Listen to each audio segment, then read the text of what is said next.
System of equations. చాలా easy concept. ఒక 3 కాన్సెప్ట్లు తెలిస్తే మీరు చాలా ఈజీగా సాల్వ్ చేస్తారు సార్. System of equations. ఇప్పుడు ఒక లైన్ ఉందనుకోండి, ఒక సరళ రేఖ ఉందనుకోండి. ఒక సరళ రేఖ జనరిక్ ఈక్వేషన్ ఏంటంటే a x plus b y is equivalent to c. ఒక సరళ రేఖ యొక్క general equation a x plus b y is equivalent to c. అదే సరళ రేఖ ఇది ఎక్స్ కోఆర్డినేట్, ఇది వై కోఆర్డినేట్ అనుకోండి. ఇది ఎక్స్ యాక్సిస్, ఇది వై యాక్సిస్. ఇది ఎక్స్ యాక్సిస్, ఇది వై యాక్సిస్. ఈ సరళ రేఖ యాక్సెస్ ని టచ్ చేస్తూ ఇట్లా వెళ్ళింది అనుకోండి, రైట్? సో ఇక్కడ ఒక కట్ అవుతుంది, ఇక్కడ ఒక కట్ అవుతుంది. అది ఏంటి అని అంటే సిని మనం లెఫ్ట్ హ్యాండ్ సైడ్ తీసుకొని వస్తే a x by c plus b y by c is equivalent to 1. అంటే x by c by a plus y by c by b is equivalent to 1. Are you all with me? Right? Now ఇక్కడ చూడండి sir. So ఈ పాయింట్ని మనము, ఈ రేఖని మనము right equation రూపంలో రాస్తే a x plus b y is equivalent to c. ఈ పాయింట్ ఏమవుతుంది? C by a comma 0. ఈ పాయింట్ ఏమవుతుంది? 0 comma c by b. 0 comma c by b. ఈ పాయింట్ అందరికీ అర్థమైంది కదా సార్? ఒక సరళ రేఖ యొక్క generic form a x plus b y is equivalent to c. దానికి ఒక ఎక్స్ కోఆర్డినేట్ ఉంటుంది, ఒక వై కోఆర్డినేట్ కూడా ఉంటుంది. ఇక్కడ 3 కాన్సెప్ట్స్ ఏంటంటే, నేను ఇప్పటి వరకు ఒక సరళ రేఖ తీసుకున్నాను, 2 సరళ రేఖలు తీసుకుంటే కాన్సెప్ట్ 1 ఒక సరళ రేఖ యొక్క generic form a1x plus b1y is equivalent to c1. రెండో సరళ రేఖ యొక్క generic form a2x plus b2y is equivalent to c2. a2x plus b2y is equivalent to c2. ఒక సరళ రేఖ ఇలా ఉందనుకుందాం, ఇంకో సరళ రేఖ దాని మీదనే ఓవర్లాప్ అవుతుంది సార్. దాని మీదనే ఓవర్లాప్ అయిపోతుంది. ఒక సరళ రేఖ మీద ఇంకో సరళ రేఖ ఓవర్లాప్ అయిపోతుంది. ఈ ఓవర్లాప్ అయినప్పుడు మనకు ఏమొస్తాయి సార్? ఇన్ఫైనైట్ సొల్యూషన్స్ వస్తాయి. ఇన్ఫైనైట్ సొల్యూషన్స్ వస్తాయి. ఆ రెండిటికి ఇన్ఫైనైట్ సొల్యూషన్స్ వస్తాయి. సో ఇన్ఫైనైట్ సొల్యూషన్స్ రావడానికి మనకు కండిషన్ ఏంటి sir? a1/a2 is equivalent to b1/b2 is equivalent to c1/c2. Coefficient of X ఇక్కడ ముందు a1 ఉంది, ఇక్కడ ముందు a2 ఉంది. ఇక్కడ కోఎఫిషియంట్ ఆఫ్ ఎక్స్ ముందు b1 ఉంది, ముందు b2 ఉంది. Constant ratio c1/c2. సో ఇక్కడ మీరు చూస్తే కనుక a1/a2 is equivalent to b1/b2 is equivalent to c1/c2. Infinite solutions వస్తాయి సార్. అది ఎలా వస్తుంది? ఒకసారి ఒక ఎగ్జాంపుల్ తీసుకుందాం సార్. ఇప్పుడు 2x plus 3y is equivalent to 15. 4x plus 6y is equivalent to 30. ఈ 2 సమీకరణాలను సాల్వ్ చేస్తే మనకు ఎన్ని సొల్యూషన్స్ వస్తాయి? 2x plus 3y is equivalent to 15. 4x plus 6y is equivalent to 30. నా ఇక్కడ చూస్తే sir 2/4 is equivalent to 3/6 is equivalent to 15/30. 1/2 is equivalent to 1/2 is equivalent to 1/2.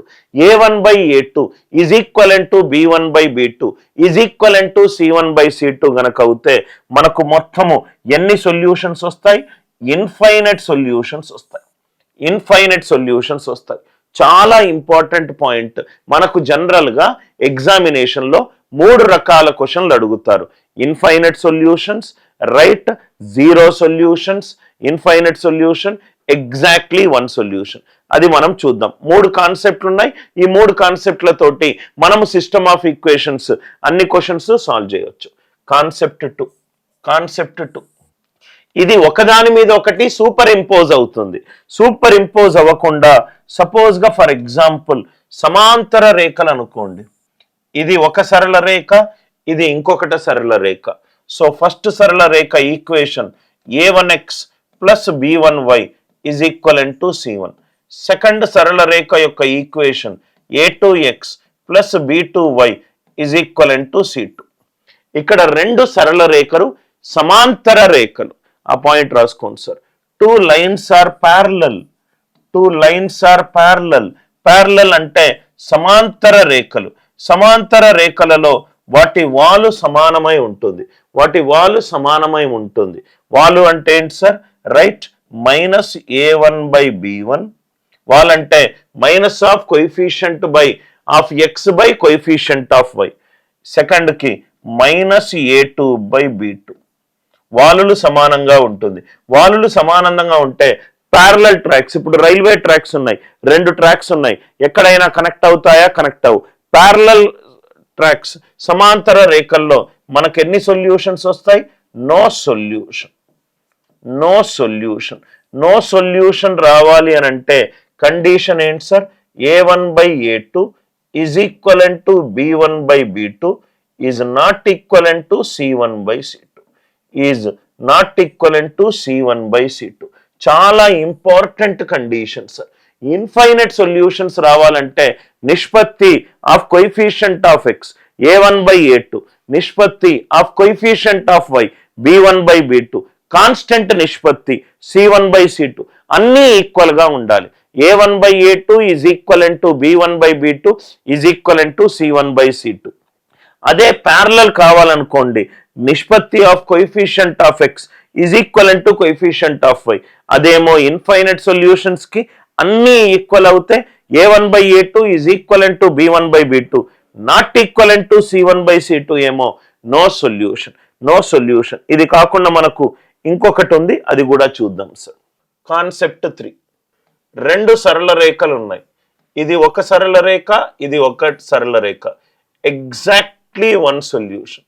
ఒకటే ఒక వాల్యూ ఈ 2 సరళ రేఖని సాటిస్ఫై చేస్తుంది. Exactly 1 solution. Exactly 1 solution. అప్పుడు condition ఏంటి sir? a1/a2 not equivalent to b1/b2 not equivalent to c1/c2. a1/a2 not equivalent to b1/b2 not equivalent to c1/c2. Right, ఇది ఒక సమీకరణము.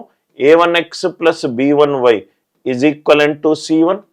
ఇది ఇంకొక సమీకరణము. a2x plus b2y is equivalent to c2. 3 condition sir. చాలా important type model sir. చాలా important type model. Exactly 1 solution, infinite solution, అనంతమైన solutions. Right, అసలు 2 సమీకరణలను సాటిస్ఫై చేసే సొల్యూషన్ ఉండదు.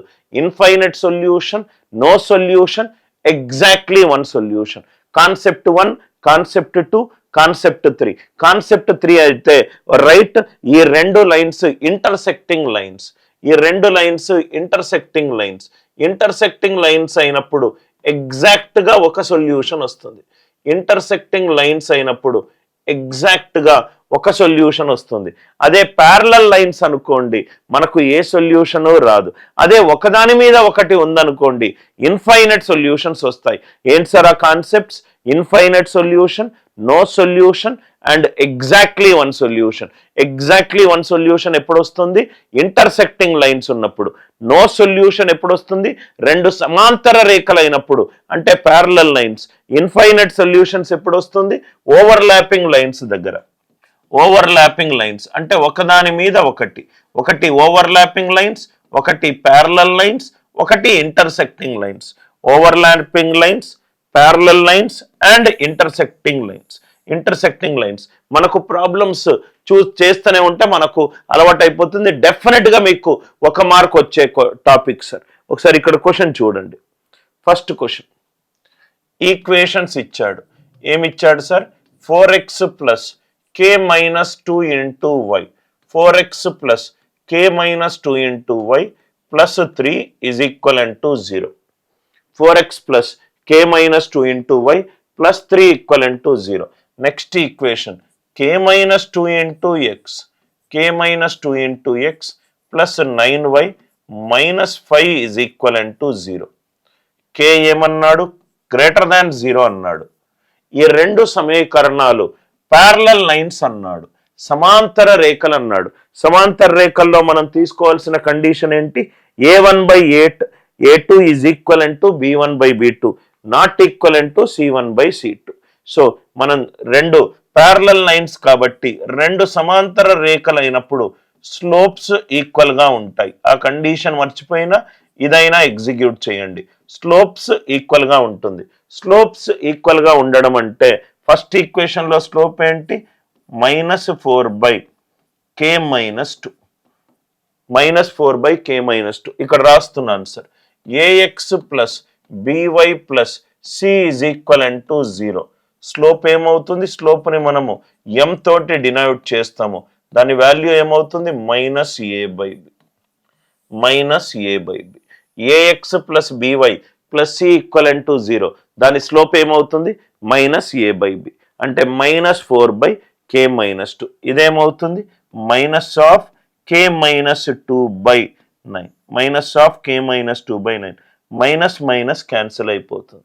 మైనస్ క్యాన్సిల్ అయిపోతే 4 9s are 36 is equivalent to k-2 whole square. k-2 మనకు +6 కావచ్చు, -6 కావచ్చు.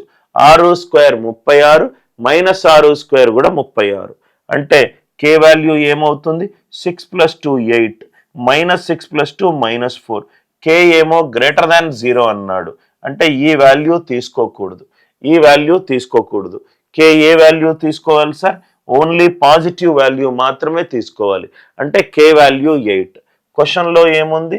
k² + 6 అంటే 8² 64 + 6 64 + 6 ఎంత? 70. అంటే ఈ క్వశ్చన్కి ఆన్సర్ ఎంత? 70. ఈ క్వశ్చన్కి ఆన్సర్ ఎంత? 70. Find the value of xy and z. ఈ 3 ఈక్వేషన్లను సాటిస్ఫై చేసే రైట్ వాల్యూ ఏంటి? ద బెస్ట్ మెథడ్ ఈ సబ్స్టిట్యూషన్. ఆన్సర్ సాల్వ్ చేయాల్సిన అవసరం లేదు, సబ్స్టిట్యూషన్ చేసుకోండి. సబ్స్టిట్యూషన్ 3 ఈక్వేషన్స్ని సాటిస్ఫై చేయాలి. 3 ఈక్వేషన్స్ని సాటిస్ఫై చేయాలి. x + y + z is 12. 5 + 4 9. 9 - 3 6. ఇది కాదు. రైట్. Second one 5 + 3 8. 8 - 4 4. ఇది కూడా కాదు. ఫోర్త్ వన్ 5 - 7 కాదు. అంటే నాకు ఫస్ట్ ఈక్వేషన్ సాటిస్ఫై చేసేది ఒక కండిషన్ వచ్చింది. అదేంటి సార్? x5 y4 z3. ఒకసారి సబ్స్టిట్యూట్ చేసుకొని చూసుకోండి. అన్ని 3 ఈక్వేషన్లను సాటిస్ఫై చేయాలి. x5 y4 z3 సబ్స్టిట్యూట్ చేసుకుంటే ఫస్ట్ వన్ సాటిస్ఫై అయింది. x + y + z is equivalent to 12. ఇది కూడా సాటిస్ఫై అయింది. Second equation x + y - z is equivalent to 6. 9 - 3 is equivalent to 6. Third one x - y + z is equivalent to 4. 5 - 4 1. 1 + 3 4. ఈ 3 సమీకరణాల్లో satisfy చేసింది కాబట్టి ఈ క్వశ్చన్కి ఆన్సర్ ఏంటి సార్? Option c. అందరికీ లాజిక్ క్లియర్గా అర్థమైంది అనుకుంటా. For what value of k 2 సమీకరణాలు ఇచ్చాడు. అదేంటి సార్ సమీకరణాలు? 2x + 7ky - 8 is equivalent to 0. ఇది ఒక సమీకరణము. x + y - 9 is equivalent to 0. ఇది ఇంకో సమీకరణము. ఈ 2 సమీకరణాలకు ఏ సొల్యూషను ఉండదు అని అన్నాడు. No solution. ఏ సొల్యూషను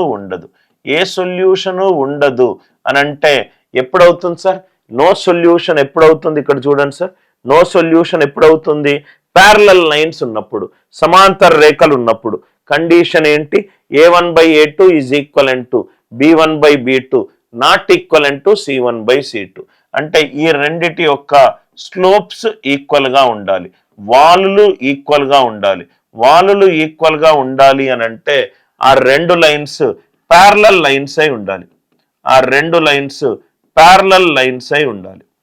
సమాంతర రేఖలై ఉండాలి.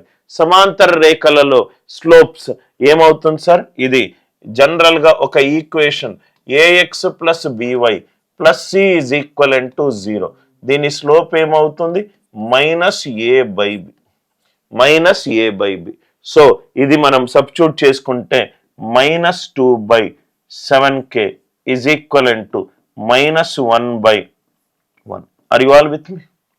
Minus of coefficient of x కి ముందున్న value 2 right by coefficient of y 7k -2/7k is equivalent to -1/1. Minus minus cancel అయిపోయింది అనుకోండి, మనకి ఎంత వస్తుంది? 7k ఈజ్ ఈక్వల్ టు 2 వస్తుంది. అంటే k వాల్యూ ఎంత కావాలి సార్? 2/7 అవుతనే ఈ రెండు సమీకరణాలకు ఏ సొల్యూషను ఉండదు. ఈ రెండు సమీకరణాలకు ఏ సొల్యూషను ఉండదు. అందరికీ ఈ లాజిక్ క్లియర్గా అర్థమైంది కదా సార్?